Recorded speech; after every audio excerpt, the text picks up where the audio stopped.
So we are still many months away from the Samsung Galaxy S24, but I did kind of want to hit on some of the, specs and the rumors that could be coming out within this specific device. We really don't know what crazy about, but I do think there could be some interesting things that Samsung is going to be doing with their Galaxy S24, which could honestly be a pretty interesting thing that Samsung could do. Now, first things first, the release date of the Galaxy S24 is not going to be anytime soon. It's pretty much going to be at the early part of 2024. So probably around February of 2024, that's when we're going to be getting an announcement of this thing. And then probably in early March, that's probably when we're going to start getting these things in our hands. So we are still many months away from this thing coming out. The price tag of this thing is still rumored to be around $800 or so. I think there were some rumors stating that Samsung could actually decrease the price tag of these phones, but I really don't think Samsung's going to do that just yet. I still think we're pretty much going to still be at around that $800 price tag. But like I said, these phones, one, depreciate a lot, so if you wait a couple months, you can probably pick it up for even cheaper than that. But two, these phones are also not, there's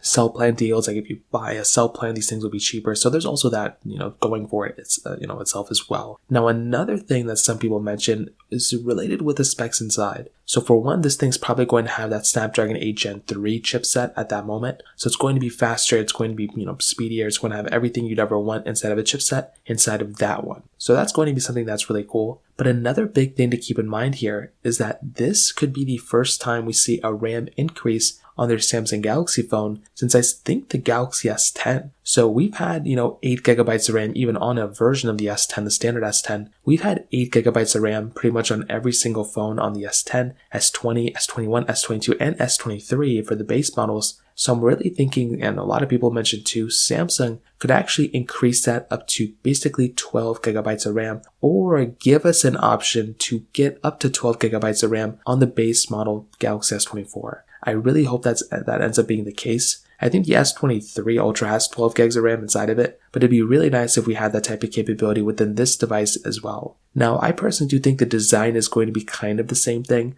I think they may end up trying to make the design a little bit different than the S23, but I really don't know which way they're going to go. I think it could end up being the same type of design for the most part, but I think it's going to be one of those things that's going to be interesting to look at in the next coming months. So overall, those are pretty much the main things that could end up changing with the S24 coming from the S23. If you have any other thoughts or questions, let me know in the comment section below. The like button, that'll mean so much, but definitely hit that subscribe button. More importantly than everything else, I love every single one of you guys. Hopefully I'll catch you guys in the next video. Peace out till then.